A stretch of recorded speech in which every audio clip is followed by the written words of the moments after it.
Oke, Assalamualaikum warahmatullahi wabarakatuh. Waalaikumsalam warahmatullahi wabarakatuh. Merdeka. Merdeka. Ya, kali ini kita akan ngobrol-ngobrol santai ya dengan Bro Lukman ya, dari RPC. Yang memang juga RPC ini bagian dari Citra Alam Group dan memang menduduki areal di areal Citra Alam. Ya. Jadi kalau selama ini Bro Lukman bersama RPC-nya masih fokus di bagaimana pengolahan sampah ya, khususnya recycle sampah-sampah plastik ya. Oke. Jadi hari ini Bro Lukman juga akan mulai masuk dan menjadikan edukasi pengolahan sampah itu sebagai core dari kegiatan-kegiatannya. Dan kebetulan Bro Lukman ini juga saat ini mendapat mandat di Citra Alam untuk manajemen kebersihan di sana, manajemen pengolahan sampah. Dan harapannya nanti di Citra Alam ini bisa lahir, bisa muncul sebagai satu tempat wisata edukasi yang terbersih se-Kabupaten Bogor. Harapannya begitu. Bagaimana tuh dengan tugas itu, Bro Lukman? Ini mandatnya saya pikir apa ya, dibilang berat. Ringan, dibilang ringan ya berat. Ya. Kenapa seperti itu? Karena ini suatu mandat yang nggak ada nih di MPR, DPR tuh ngasih pada seperti ini. Jadi pemerintah Indonesia aja belum sanggup tuh menciptakan Indonesia menjadi negara terbersih se-Asia Tenggara. Kan nggak bisa tuh. Tapi Citra Alam sudah memulai. Ini kan salah satu CEO di Citra Group memberikan ini, dan mau nggak mau saya harus jawab tantangannya. Iya, saya bisa melakukan ini, menjadikan Citra Alam Riverside sebagai tempat pariwisata dan edukasi yang memiliki nilai terbersih tuh, se-Kabupaten Bogor. Ya, betul. Jadi kan memang harapannya itu, jadi RPC ini juga ada yang bisa di-display gitu. Jadi Citra Alam ini menjadi displaynya dari RPC, jadi satu perwujudan nyata bagaimana RPC menangani sampah. Dan harapannya kan pada akhirnya kan program ini kita berharap jadi sampah-sampah di Citra Alam itu tidak lebih keluar sebagai sampah. Ya, bisa dikelola langsung di Betul, dalam betul. lokasi, karena memang sampah itu kan sebelumnya kita sempat keluar ya ke tempat Ya, pembuangan sampah akhir. Betul. Nah, kita coba manfaatkan RPC dengan mesin-mesin pengolah sampahnya yang sudah lumayan memiliki memiliki kinerja yang efektif Betul. dalam melakukan pengolahannya semaksimal mungkin itu ya. Ya. Sehingga nantinya tidak ada satu sampah pun keluar dari lokasi Citra Alam Riverside. Ya. Itu berdasarkan Undang-Undang tahun 2008 ya, anjuran pemerintah nomor 18 tuh, bahwa setiap tempat pariwisata wajib melakukan pemilahan sampahnya sendiri atau pengolahan sampahnya sendiri. Ya. Dan ini adalah salah satu hal yang kita lakukan untuk menjawab program pemerintah tuh. Gitu. Ya, jadi tantangan menarik ya saya kira ini buat Bro Lukman ya. Apalagi kan Bro Lukman kan ya ilmunya sudah ada lah, bagaimana sampah itu jadi pupuk organik. Iya. Terus sampah juga bisa jadi pupuk cair ya. Kemudian sampah plastiknya bisa diolah jadi cacar plastik atau biji plastik, dan bahkan mungkin kedepannya bisa jadi produk sendiri ya sana. Rencana kedepannya kita akan menghasilkan barang jadi ya dari hasil recycling. Itu memang bukan untuk produksi, tapi memang untuk edukasi dan pembelajaran sih.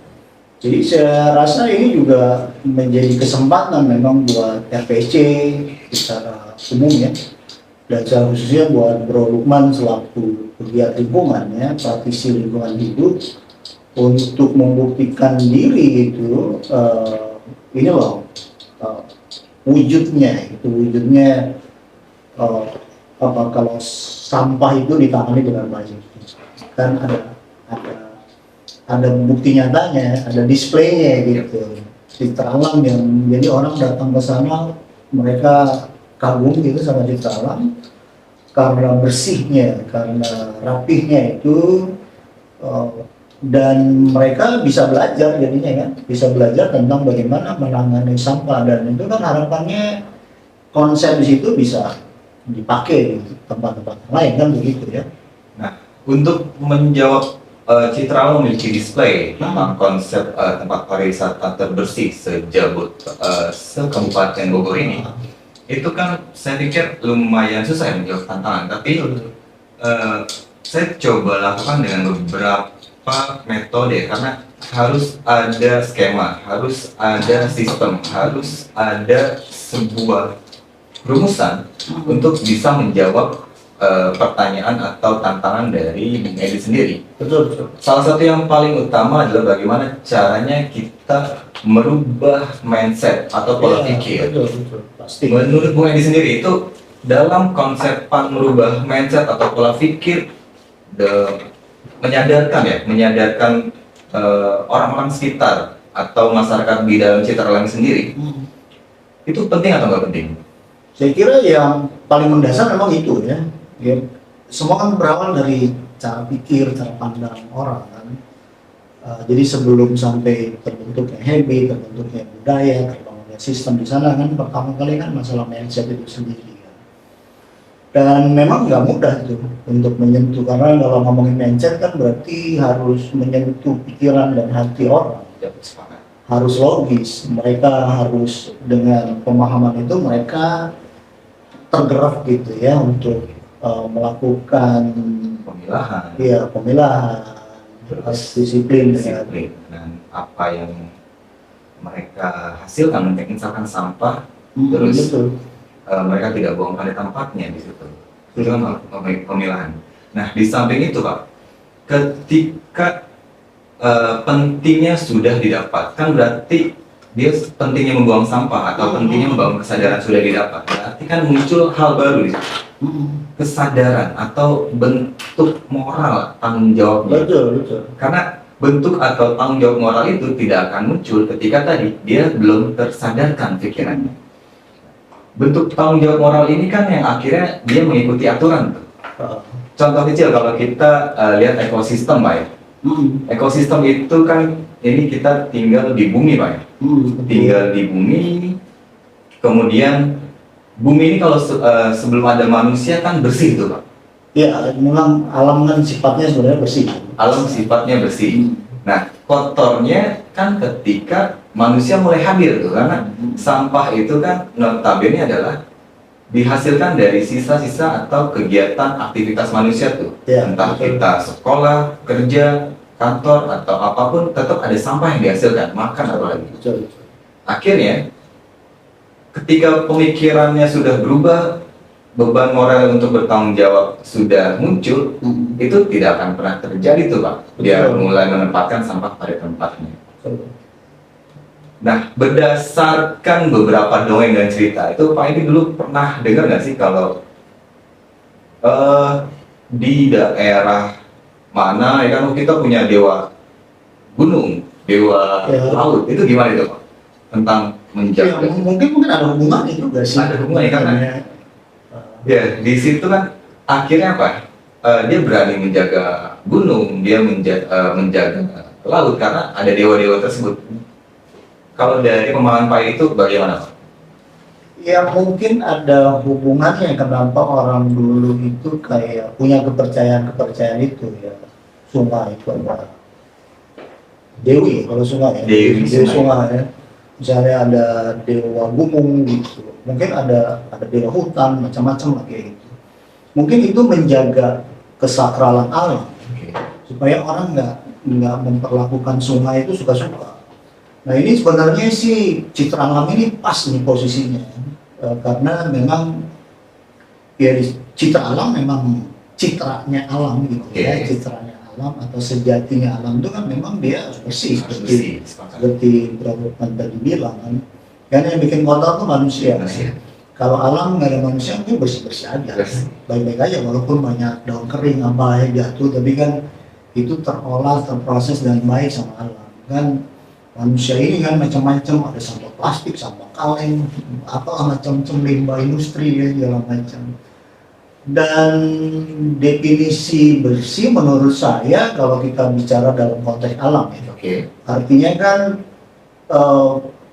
artinya segala sesuatu itu tertata dan berada di tempatnya ya. Sepakat. Artinya sampah itu kalaupun misalnya di Citra Alam ada sampah, tapi kalau dia ada di tong sampah kan disebut bersih kan, karena dia berada di tempatnya. Jadi ketika sesuatu itu tertata dengan rapi, berada di tempat yang seharusnya, itulah kebersihan itu. Sama halnya kalau kita datang ke pantai ya, kita lihat pantai dengan hamparan pasirnya, kita sebut bersih. Bersih. Kalau nggak ada Plastik. plastik, Karena plastik itu tempatnya bukan di situ. ada di tempat sampah itu. Iya, kalau pasir kan memang harus ada di pantai. Tapi kalau kita ambil segenggam pasir, bawa pulang, lempar di atas kasur gitu, itu jadi Kotor. kita sebut sampah. Sampah karena bukan pada tempatnya. Kalau pada tempatnya Ada kan, di atas kasur itu. artinya kan begitu kan sebenarnya. Artinya kita bagaimana yang sampah organik diolah supaya balik lagi ke alam sebagai bentuk organik ya. Yang sampah plastik juga diolah supaya nggak masuk ke bumi. Jangan sampai sampah plastik ini dibuang sembarangan di kali terus masuk ke bumi gitu atau masuk ke laut, itu kan akan membuat ekosistem alam ini jadi Marah itu kayaknya. iya. Karena Itu betul. sepakat nggak sih kalau misalkan kita buang sampah sembarangan, si bumi ini marah. Maka iya, pada dasarnya kan alam ini kan hidup ya menurut saya. Oke. Alam ini hidup dan dia itu ngedetek gitu. Ngedetek ini siapa yang kita ini harus menjadi bagian yang selaras atau keberadaannya itu mendukung alam, bermanfaat buat alam. Dan alam itu kan mendetek itu. Ini kalau kita misalnya ada orang yang perilakunya buang sampah sembarangan, buang limbah industri sembarangan ke laut atau ke sungai, ini bagi alam ini kurang ajar gitu. Kalau alam bisa ngomong ya. Kalau alam bisa ngomong itu, yang bisa ngomong punya penyanyi dangdut. Alam deh ya. Iya. Alam penyanyi dangdut itu bisa ngomong. Gitu. Kalau misalnya kayak apalagi di Citra Alam ini kan ada sungai ya di tengahnya itu ya. Makanya juga namanya River Stadion, ada sungai. Sungai itu menurut saya memang indikator bersih enggaknya satu daerah atau lingkungan. Bisa dilihat dari jernihnya air sungai. Nah, Sampah yang mengalir di atasnya itu berarti belum selesai tuh. Iya. biasanya. Jadi kalau kita cukup lihat sungainya, kalau sungai nggak ada sampah, ini berarti daerah itu udah keren gitu ya. Nah, makanya itu memang tugas berat juga sama Bro Lukman kan untuk memastikan sungai di Citra Alam ini bebas sampah gitu. Oke, berarti mandat untuk menjadikan Citra Alam adalah tempat pariwisata terbersih se-Kabupaten Bogor itu muncul secara nggak langsung dan secara nggak sengaja dari nama besarnya Citra Alam Riverside. Ya, satu Citra Alam sendiri memang Citranya alam memang bersih citranya alam memang harus bersih kan, harus bersih. dan ada Riverside-nya lagi. Oh, karena Riverside-nya memang ya, kebetulan sungai. Sungai jadi indikator utama bahkan. Cukup lihat sungainya aja, kalau jangan kita ke Jepang ya. Ya lihat aja sungainya sama. Coba kalau kita lihat di lingkungan kita ya, di Jakarta mana itu. Jalan kan di sungai Pak, di pinggir jalan aja sih banyak. Nah, maka itu. Kan kalau perilaku misalnya buang sampah di sungai, apalah gitu sembarangan gitu. Ini kan kayak kita nggak menghormati alam. Sepakat. Makanya mungkin ya tadi balik lagi ke tadi itu, orang dulu itu ada kepercayaan dewa sungai, dewa gunung, dewa hutan, misalnya dewa matahari, ya untuk menjaga kesakralan alam itu. Jadi kalau mungkin kalau orang dulu buang sampah ke sungai itu kayak Wah, dewa air marah nih kan, dewi sungai marah. dewa sungai marah misalnya. Buang sampah di gunung, dewa gunung marah nih. Akhirnya terjadilah habit itu Pak. Iya, jadi ada kesakralan alam. Maksudnya begitu ya, mungkin ya kita nggak tahu. Tapi itu tentu saja yang mesti, ya tentu saja kita nggak bisa lakukan itu zaman sekarang kan. Misalnya kita nggak bisa, misalnya Bro Lukman kan nggak bisa. Bro, jangan buang sampah ke sungai, nanti dewi air marah. Bisa juga yang Kan nggak bisa begitu kan, atau ya nggak bisa gitulah. Mungkin orang-orang sekarang nggak nyambung ya. Tapi cukup mereka logikanya, nalarnya kan yang harus dimainkan. Artinya coba deh bayangkan kita ini, bahkan tubuh kita ini, setiap gram tubuh kita ini dibentuk dari alam. Sepakat. Kita kan makan dari alam, dari kecil itu, menyusu sama alam. Terus kalau kita memperlakukan alam suka-suka, buang sampah sembarangan, buang limbah sembarangan, apa nggak durhaka? Ya ini seperti apa yang dibilang, kalau bumi atau alam bisa ngomong, dia pasti marah. Iya, karena durhaka, jadi bisa ditular, bisa dekat kutuk. Contoh kecilnya tadi kalau kita ngomongin tubuh, ketika kita makan makanan basi Pak, Iya. sama makan makanan yang biasa aja, Hmm. pasti tubuh kita menolak. Betul, Bener nggak Pak? betul. Nah, bedanya apa? Kita bisa merasakan. Iya. Nah, karena kita tidak bisa ngomong sama alam, ya kan? Marahnya alam mungkin lewat banjir, lewat Bisa, longsor, lewat angin puting beliung dan lain. Betul. Mungkin seperti itu bisa, Pak ya? Karena ya tadi kita nggak bisa ngomong sama alam, alam juga nggak bisa ngomong sama kita. Padahal alam dan bumi ini kan hidup, Pak ya? Iya, saya kira memang kesadaran seperti itu ya, mindset seperti itu bahwa kita ini bagian yang satu sama alam ini, dan istilahnya hidup kita dari alam, jadi udah seyogyanya memang kita menghormati alam kan. Kesadaran itu penting, jadi kayak apa sih, oh ini jangan sampai kita durhaka sama alam, jadi kita mesti menjadi bagian yang apa namanya dideteksi sama alam sebagai bagian dari alam itu sendiri. Jadi ekosistemnya alam. Jadi ekosistemnya alam. Jangan sampai alam melihat kita sebagai anak nakal, gitu, sebagai coronavirus ya kan yang harus dibasmi itu ya. sebagai coronavirus ya, atau sebagai entitas yang durhaka gitu ya kepada alam. Jangan sampai dilihat begitu. Karena ya balik lagi ke diri kita sendiri sih itu pada akhirnya. Nah, mindset seperti itu saya kira bagus sih untuk dibangun di sana supaya ada kesadaran itu ya. Sebelum nanti akhirnya kan Bro Lukman kan akan membangun sistem kan. Ya. Mungkin nanti rencananya gimana kalau tempat sampahnya gimana nanti di sana? Oke, kalau pembangunan sistem kan otomatis selain merubah mindset dan paradigma, kita butuh alat. Karena itu menjadi salah satu tools yang diperlukan. Paling kita coba mulai dengan melakukan tempat sampah terpilah, Pak ya. Oh iya. Tempat sampah terpilah, jadi nanti kawasan tersebut akan kita penuhi dengan tempat-tempat sampah terpilah yang dimana setiap pengunjung, setiap karyawan ataupun masyarakat yang datang ke situ wajib tuh memilah sampahnya sesuai pada tempatnya masing-masing. Berapa ini kan ada juga yang 4 gitu, ada 3. Apa ini nanti rencananya berapa? Untuk program ini paling saya kasih 2 aja dulu Pak ya, untuk tempat sampah organik dan non organik. Organik ya. Karena kita bertahap berarti ya. Bertahap. Kalau 3 atau 4 itu nanti lah. Malah mereka bingung. Malah bingung. Jadi minimal mereka mau buang sampah dulu deh. Ya, mau buang sampah. Kalau organik dan organik kan ketahuan deh. Oke. Karena kita sudah punya tempat pemilihan sendiri di RPSC khususnya. Jadi sampah organiknya di mana, sampah non organiknya di mana. Kalau organik kan langsung kita masukin ke pupuk kompos. Ya, jadi kan membangun habit secara bertahap lah di sana ya. Terus kalau kali sendiri gimana? Mungkin nanti kali kan di Persep kita tahu sendiri ya. Kan walaupun mungkin orang di Persep nggak buat sampah di kali ya, tapi kan dari hulu ya, dari hulu itu ya, kan banyak itu tuh. Nah, sampah-sampah.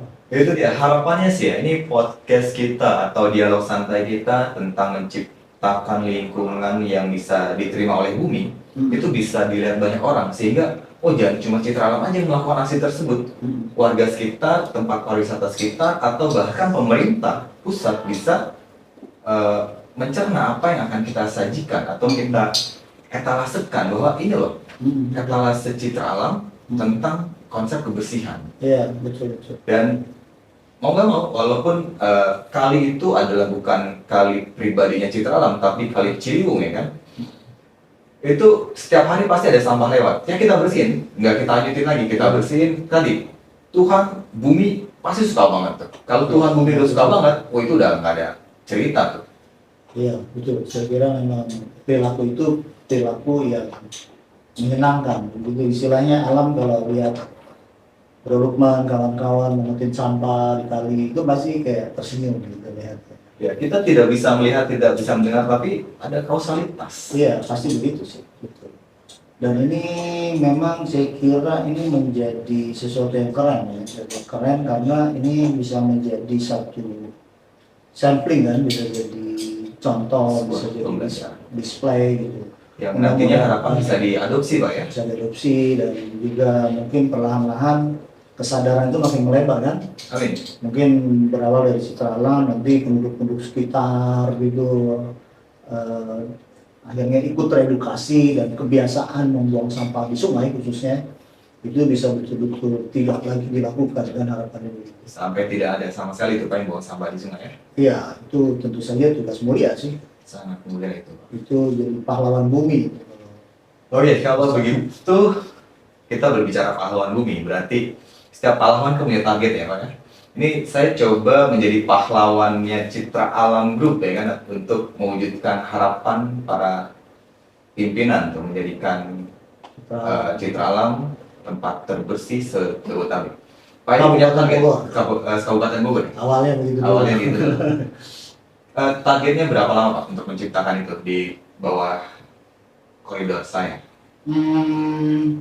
Saya kira memang tentu saja karena ini juga pasti nggak singkat ya, karena membangun habit, membangun sistem sampai akhirnya jadi budaya itu perlu waktu. Cuma kan kalau udah jadi budaya kan enak kan, ya artinya Sudah sudah otomatis ya, sudah udah otomatis banyak. saja gitu. Saya kira ya minimal sekali 1 tahun ya, atau setidaknya di awal tahun 2024 itu harapannya itu Citra Alam sudah bisa dinobatkan dan layak menyandang gelar gitu ya sebagai tempat wisata edukasi terbersih se-Kabupaten Bogor ya harapannya. Oke. Gimana kalau dari Bro Lukman, sanggup nggak? Insya Allah Pak, saya coba menjawab harapan dari Bung Edi untuk menjadikan Citra Alam adalah tempat pariwisata dan edukasi terbersih se-Kabupaten Bogor. Semoga sistem yang tadi kita bicarakan atau kita rencanakan untuk membangun itu bisa diterima. Kemudian minimal saya sehat Pak, sehingga Ya kita doakan. harapan itu bisa terwujud karena Ya. harus sehat dulu ya kan, menjalankan sistem dan Ya. programnya berjalan gitu sih Pak. Ya, dan tentu saja nanti kita bersinergi kan bareng-bareng sama orang-orang Citra Alam sendiri, orang PSC dan siapapun lah, termasuk RKP ya, ikut membackup upaya Pak Lukman karena memang ini kan harus bersinergi ya, harus berkolaborasi dengan berbagai pihak. Dan kita doakan Pak Lukman bisa memikul tanggung jawab yang berat ini, menuntaskan program ini dengan baik. Amin. Karena ini akan keren sih menurut saya. Udah, ini harusnya keren. Kayak kita berdua kayak keren ya Pak ya. Ya betul sekali. Oke, ini paling gitu aja Pak ya. Saya kira gitu sih. Saya kira gitu, dan ya kita berarti ini, saya kira ini udah jadi nazar ya. Sudah jadi nazar. Oh, berarti kalau kita muncul di sini dia ada nazar yang harus Oh, ditepati. ini udah terpublikasi loh. Ditonton berapa juta manusia yang ada di Indonesia Iya, Raya ini kan Pak Lukman kan udah apa istilahnya, tanggung jawab itu sudah ada di pundak. Akan kita lihat nanti ini awal 2024 apakah itu terwujud atau enggak itu. Oke. Ya. Oke, gitu aja ya teman-teman dari podcastnya RKP ini ya. Baik ya, saya kira gitu. Ada hal lain mungkin, Pak Lukman? Hal lainnya sudah paling Pak. Baik, terima kasih Bro Lukman. Terima kasih juga Bung Edi. Bincang santainya tentang lingkungan hidup. Kita akhiri dialog santai kita ini. Wassalamualaikum warahmatullahi wabarakatuh. Waalaikumsalam warahmatullahi wabarakatuh. Merdeka. Merdeka.